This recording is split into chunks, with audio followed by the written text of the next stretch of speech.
This week, hey, Ragyo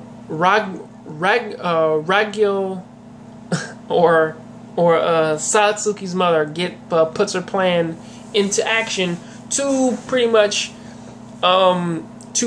make all of the life fibers take over and eradicate humanity.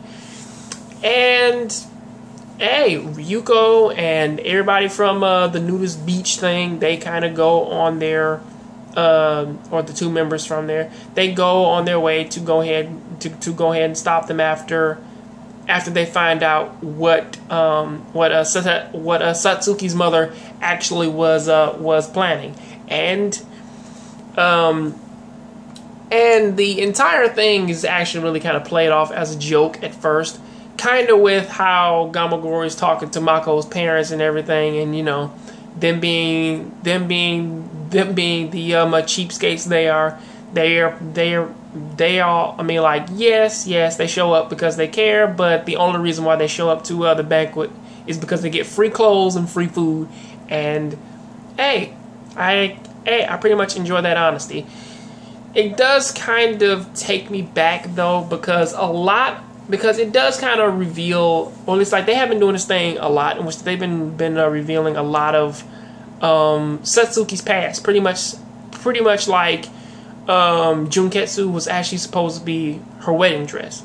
It was supposed to be like a last memento of her father, which actually does kind of shine like a little bit more of a light. I mean, it actually does shine a little bit more light upon why she cares about that suit so much, and honestly, it does pretty much kind of help out.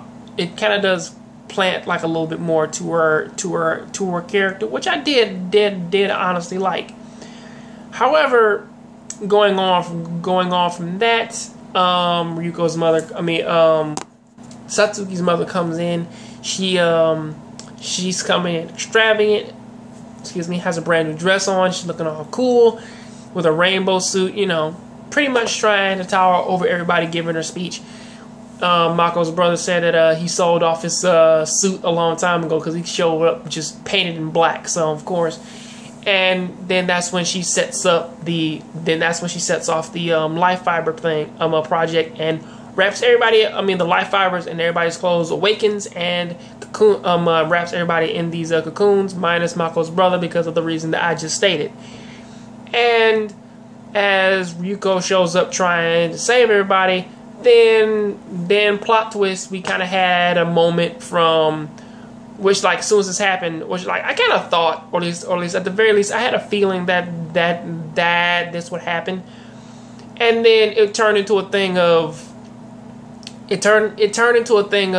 from Shadow Hearts, which that in the first Shadow Hearts you fight this guy who pretty much is technically supposed to be, you know, the big bad. But then it turns out in the second game that, man, the guy that you were beating up in the first game was just building power so that he could beat the villain in the second game. And that's the one that you fight. And it's kind of like the same thing here. It's like we kind of have been thought to, or at least like for like the first few episodes, Satsuki, or at least even leading up to this point, she has been the villain of the entire series. And then going on from that, now her mother is like the highest tier now, because honestly, they or at least I kind of been noticing that they have been trying their hardest to characterize everybody else in the in the Elite Four.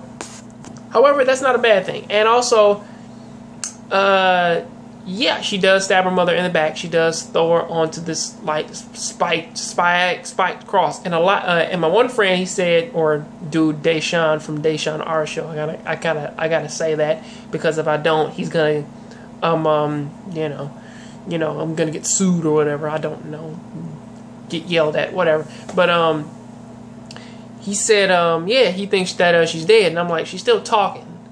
Even though she's crucified and blood's coming out of her mouth, she's still talking, and hey man, she hasn't lost that smile yet. So and that was enough to kill her, she would have been dead already. Or possibly that's not even her. That could be somebody else.